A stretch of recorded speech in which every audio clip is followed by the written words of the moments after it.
আসসালামু আলাইকুম ভিউয়ার্স, কেমন আছেন সবাই? আশা করি সবাই ভালো আছেন। আমিও আল্লাহর রহমতে ভালো আছি। তো সকাল সকাল আজকে খামার বাড়িতে এসেছি। যে লোকটা এখানে থাকে উনি খুব অসুস্থ, আজকে কাজ করতে পারেনি, তাই আমাকে সকালে আসতে হলো। তা আসেই আমি একটু সবজি বাগানে দিকে খেয়াল করতেছি কি অবস্থা। গাছগুলো উঠে গেছে। এখানে খোলা জায়গা, তো খোলা জায়গায় ছাগল এসে ফসলগুলো নষ্ট করে। তাই আমি একটু ধনে শাক তুলে নিচ্ছি দিক থেকে নিয়ে। সুন্দর ধনের শাকগুলো হয়েছে, আর এগুলো ফরমালিন মুক্ত ধনের শাক। অনেক দিন হয়ে গেল অসুস্থ, প্লাস একটু ব্যস্ততা, ওই জন্য নিয়মিত আমি ভিডিও ছাড়তে পারি না। এই যে অনেকগুলো এই তো টমেটো গাছ এই পাশেও লাগাইছি, এই পাশেরগুলো অনেক সুন্দর হয়েছে। একটু ধনে শাক তুলে নিই দুপুরে রান্নার জন্য। এখানে কাজ সেরে আবার আমার বাসায় গিয়ে রান্না করতে হবে।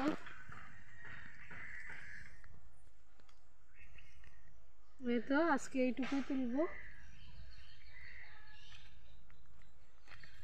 আর এইদিকে জমিতে লাগানোর জন্য বীজ রোদে দিয়েছি।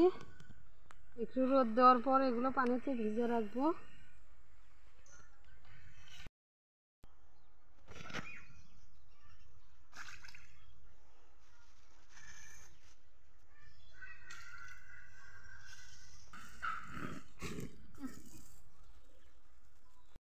এদিকে গরুদেরকে সবগুলো গোসল করে দিয়ে আমি ওদেরকে সকালের খাবার দিয়ে দিয়েছি।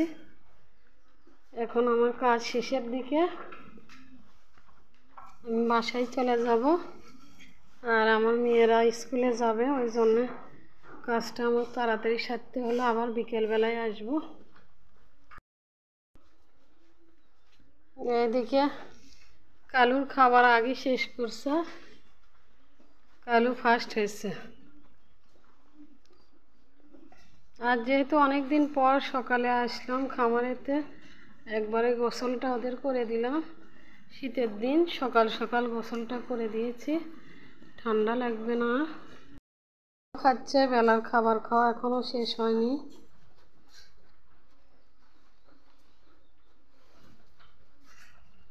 বেলার মায়েরও খাবার শেষ হয়নি এখনো। আমার ভিডিও যদি কোনো অংশে ভালো লেগে থাকে অবশ্যই লাইক দিতে ভুলবেন না, আর কমেন্ট করবেন বেশি বেশি করে। আমি যাওয়ার আগে ধানের বীজগুলো উঠায় রাখবো, কারণ এখানে কেউ থাকে না। যে লোকটা থাকে উনি অসুস্থ, দেখতে পারবে না, তাই আমার ধানগুলোকে উঠে রাখে যাইতে হবে। এই তো নিজ হাতের সেই ছোট্ট লাউ গাছটা আপনাদের সাথে শেয়ার করলাম। দেখতে দেখতে অনেক বড় হয়ে গেছে, মাশাআল্লাহ। ফল ধরলে অবশ্যই শেয়ার করব। এগুলোকে আমি সুন্দর করে দিয়েছি, জানালা দিয়েছি। আর এইদিকে খামারের আশেপাশের জমিগুলোতে ধান চাষ তেমন হয় না। ধান চাষ শুধু না, যেগুলো সবজি গাছ কিংবা কোনো কিছু আবাদ করলে হয় না, ওই জন্য আমাদের আম গাছের ডালগুলো কাটে নিয়েছে। এগুলো খড়ি হিসেবে ব্যবহার করবে না, আবার ওই যে বিভিন্ন কাজে খুঁটা দিতে হয়, ওগুলোর জন্য কেটে নিয়েছে। জমি চাষ করে রাখছে, এটাতে কিছু অংশে আলু দেবে, রসুন, আর হচ্ছে গরু খাওয়ানোর জন্য ভুট্টা দেবে। অবশ্যই শেয়ার করব। সবাই আমার পাশে থাকবেন, চ্যানেলটাকে সাবস্ক্রাইব করবেন আর আমার জন্য বেশি বেশি করে দোয়া করবেন। এই খড়গুলো রাখছি আমার গরুর জন্য। গরু বেশি নাই, 4টা গরু আছে আর এগুলো রোদে শুকোচ্ছে। আর এইদিকে আমার সিম গাছগুলো সুন্দর হয়েছে, ফুলও এসেছে, কিন্তু সিম তেমন ধরেনি।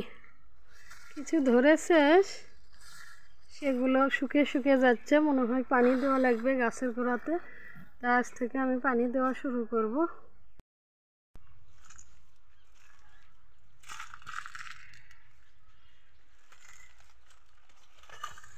এদিকে কাজ করতেছি আর এইদিকে আমার মুরগিগুলো কোথায় আছে আমি খুঁজেই পাচ্ছি না। তারপরে পুকুর পাড়ের ধারে দেখি ওরা সুন্দর করে বসে থেকে আরামাইশ করতেছে।